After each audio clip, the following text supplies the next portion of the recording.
All right, let's talk about using subtle EQ changes to make enormous improvements in distinction between individual tracks in a mix.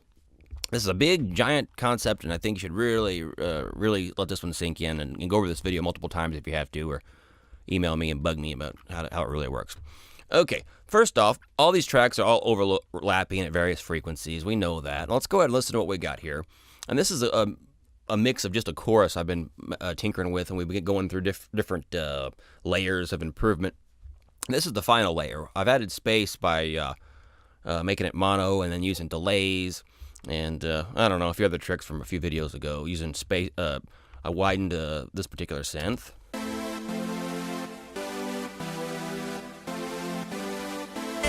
Okay, and then the lead, we made mono. We panned a little bit, like 50% or whatever, to the left, and then tossed a delay on the right. But we're still not quite where I want to be in terms of making each individual instrument easily distinguishable in the mix. Well, that's a earful. Okay, anyway, so let's listen.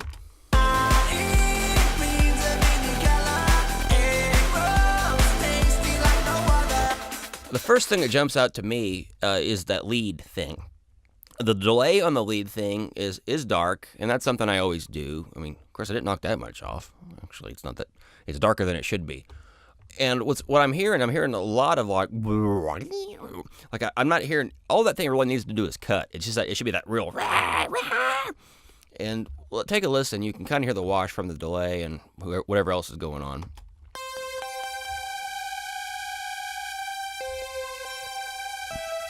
You can hear it in particular when it switches notes right here. All that delay business going on adds a certain bit of, I would say, lack of clarity for lack of a better word, I guess. So what I want to do is say, you know what, I could turn this thing down just a little bit if I emphasized, say, 3 to 5K a little bit on this thing. And, of course, I've already done it. Be prepared. Now, step one is, okay, I boosted this thing about 2 decibels. Right in its gut, right where it hurts. Kind of kick it in the balls, I guess you could say. And because of that, we can just go ahead and yank this thing down. We could almost use mathematics if we want to and just go ahead and yank it down 1.8 decibels. I'm just going to yank it down about 2. So where are we at? Minus 14. So let's just go down to like minus 16-ish. Okay. And what should happen is we should be exactly where we were before, but now that I've emphasized the bite, and of course you should use the sweep technique for this, but I already did all that, so to save you some time here. By doing this, the bite is there, so we can yank everything back down. All we've really done here is cut out the bottom and the top. We've trimmed just a decibel or 2 of fat from each side. So now listen. It just makes it that like 5% more in shape. I think this is when it gets to 6-pack, I guess you could say, because we're in really good shape now, but we went from being, you know, slim to being like ripped. So let's hear that in context, both before.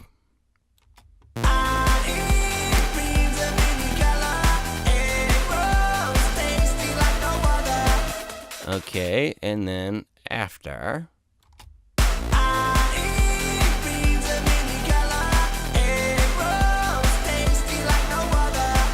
It's subtle, but what I'm hearing is less junk in there with the same amount of bite. And again, this lead is not the most important thing here, so it's so easy to switch over. I've covered this in previous videos, but always got to make sure the vocals are up front on this kind of song. But that's step one. Now, all I've done is given it, again, 1.8 decibel boost. It's not the end of the world, and tonally, probably hasn't even changed that much at all. Take a listen to this, both before and I'll just start pushing the buttons. You'll see.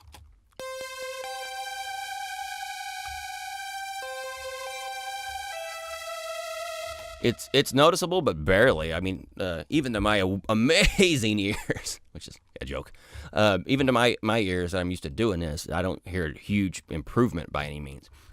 That doesn't mean it's not there, and that's part of what we're doing here in terms of, this is a real subtle thing. Now, we've given 3.5K a 2 decibel boost on this lead thing.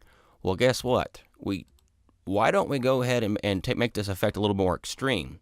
It won't be extreme on the solo track, but what if we take the synth, the main synth rhythm thing,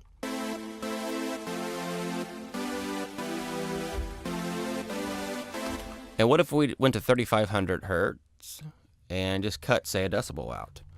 What does that do? Well, in theory, it shouldn't do a whole hell of a lot. I mean, we're only going to cut out 1 decibel, right? Here, I'll even type it in to make it perfect. Now, let's see. I don't have a good way to push all 6 of these buttons all at once, unfortunately. I wish I did. But what I want to do is I'm saying, okay, Mr. Lead, you can have the 3K, just a little, like a little bit more of it.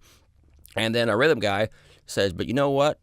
I'm going to want some other stuff in return, and we'll get back to that. So let's listen here to see how our lead does.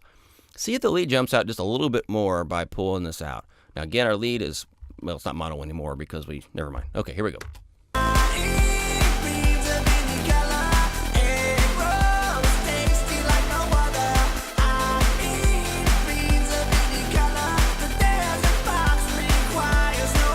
We're splitting hairs here, and I'm going a little subtle. Maybe I should go and just take 2 decibels out. And because they're not on top of each other, it's going to be even harder for this to be obvious, but work with me here.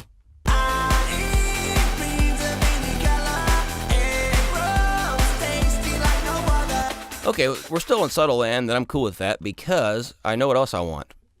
I know this main rhythm zebra track here. Since we've nuked some of this 3.5K, that kind of bitey stuff, let's give it a little air, a little bit of fizz to kind of make up for it. It needs something now to help cut through or whatever. And by being a hair brighter, it'll give us more width, which really benefits our wide stereo tracks we've got here. Let's see where we are now.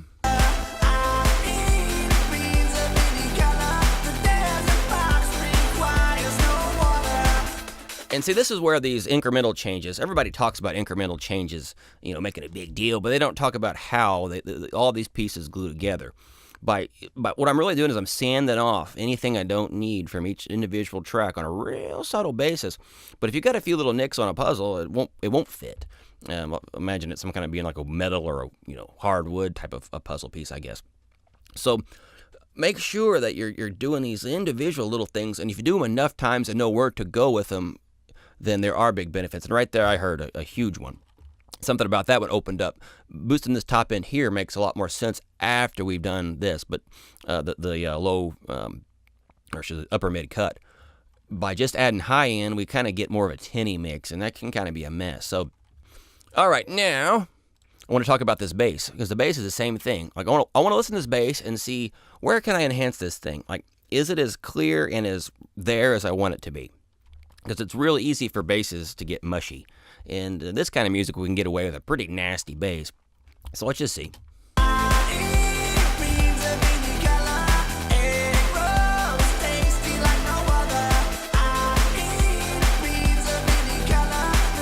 What I'm hearing right now when I focus on that bass is kind of a woo, and I think maybe my main synth track is fighting that. Let's solo the main synth track again.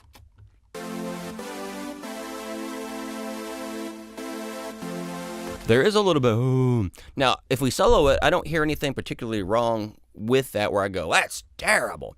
But knowing that when I listen to the whole mix, I heard too much of that, why not pull it out of something that doesn't need it? Because I think the bass does need it.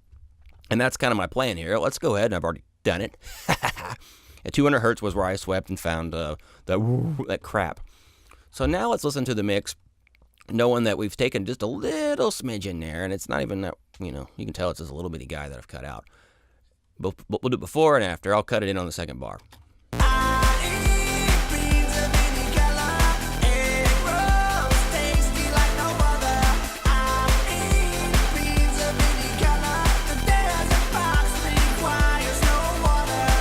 If you didn't hear that, rewind it back and listen to that low end, that woo, not really low end, but up lower mids, woo, and you'll hear that just tightened up significantly. Is it $1 million? Not necessarily, but this is a huge concept. Is if you have a buildup in a mix, go ahead and just crush the weak. And what I mean by that is if I don't know, we got too much low mids, and we want the bass to have it, and we don't want the, acoustic guitars to have it, which they don't need it that much anyway. They can live without it. Just take it from them. Just steal it and let the bass have it, because the bass actually needs that stuff. Okay, that's a big concept, and I probably should have made a special video for that, but I was moved. Okay, and now let's also see how we can enhance this bass, and I'm going to do this on the synth itself because I like to. and also because I already did. I'd like to make this bass just a hair more obvious. I'm big on this idea, and when I was younger, I was worried about instruments being all too distinct because I thought it made you sound like the Disney Channel, like kind of wimpy. It didn't sound as pro as I want. I want a little bit of mush, maybe not mush, but gelling.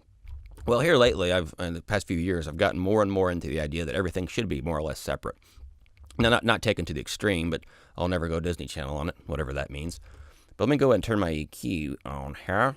And all I've done is really added some a high-end shelf and a little bit of 1.75 to just make that more there. Let's see.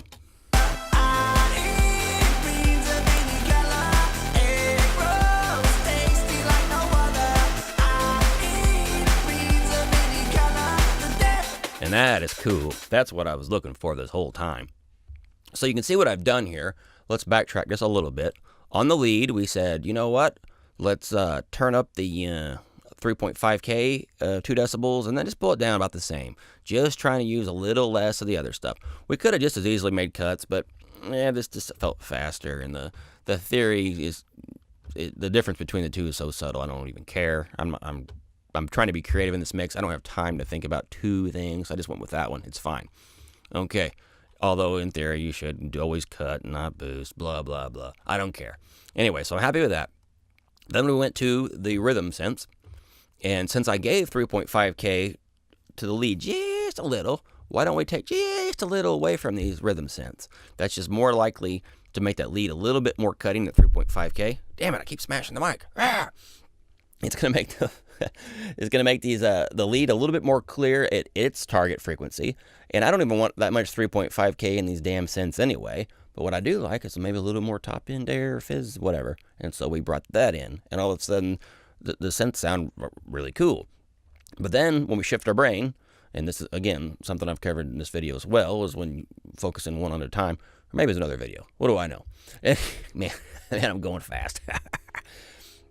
When we focused on the bass, I heard a little bit too much 200, a little bit in there, and I said, well, what can I take this away from? And we found the guy who does not need it, and so it is yanked 2 decibels out. Is it a world ender? Definitely not. But does that get us somewhere? Definitely yes. And then finally, we took the bass anyway, and I went back to the original synth, and I added a little shelf just to bring a little bit more of that buzz. So the whole point here is to take individual guys, get rid of stuff you don't need on them. And I'm talking about when this mix is like feeling good already. I mean, we should feel like it's, 95% there. This is not fix-it stuff. This is get it to fit, like I said before, sanding those pieces of the puzzle so they'll slide nicely into place with everything distinct, but without stepping on each other. All right, guys. Thanks. Bye.